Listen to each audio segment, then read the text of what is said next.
मुगलों ने क्या किया था? 500 साल पहले उन्होंने तो बलात्कार भी किया था। उन्होंने लुटेरे थे, अगर उनमें से कुछ लोग उन्होंने लूटा मंदिरों को, तो क्या आज मस्जिदों को लूटा जाना चाहिए, बलात्कार किए जाने चाहिए आज? क्या बीजेपी इस बात से सहमत है? मैं सहमत नहीं। हिस्ट्री से, इतिहास से सीखा जाता है। इतिहास से गड़े मुर्दे उखाड़कर भविष्य को तबाह नहीं किया ठीक है, जाता। जवाब दीजिए। गड़े मुर्दे आप इतिहास के उखाड़कर आज तबाह कर रहे हैं भविष्य को, वो सीधा कह रहे हैं। केरोसिन ऑयल आप छिड़का हुआ है पूरे देश में, ये राहुल गांधी कह रहे हैं।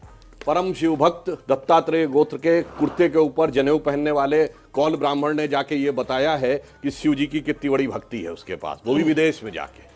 अभी हमारे मित्र आलोक जी बोल रहे थे कि मुगलों ने कुछ किया है, लुटेरे। एक किताब बताइएगा अपने जमाने की जिसमें लुटेरे लिखा हो, महान लिखा।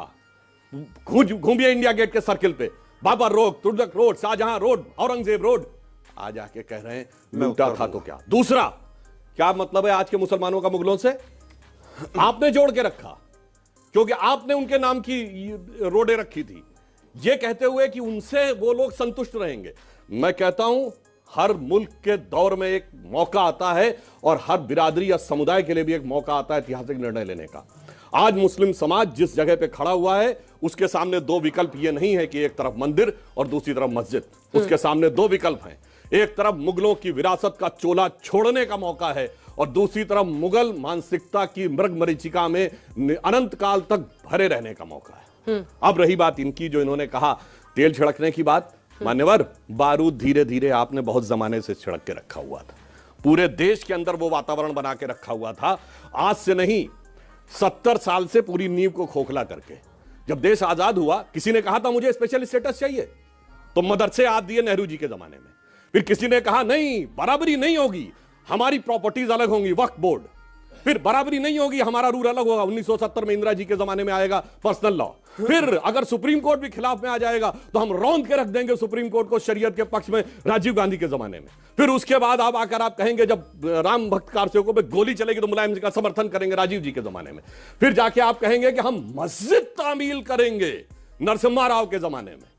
आप जाकर यह कहेंगे मनमोहन सिंह के जमाने में कि राम थे ही नहीं, और उसके बाद आप कहेंगे हिंदू आतंकवाद। भाई 70 साल से आपने बारूदें खोद के रखी हुई हैं, इसीलिए मैं कह रहा हूं परम शिव भक्त हिंदू को बात समझ में तो आए।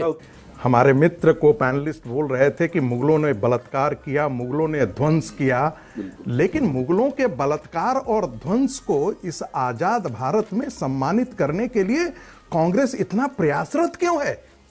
और उस मुगलों के बलात्कार और ध्वंस को जिसका जिंदा प्रमाण मिल रहा है, इसके बावजूद भी उसे हिंदुओं को लौटाने के प्रति इतनी क्रूरता क्यों है? क्यों नहीं आप उसे स्वीकार करते हैं? हर समाज जो है, हर सभ्यता अपने मूल और अपनी जड़ों की ओर लौटता है।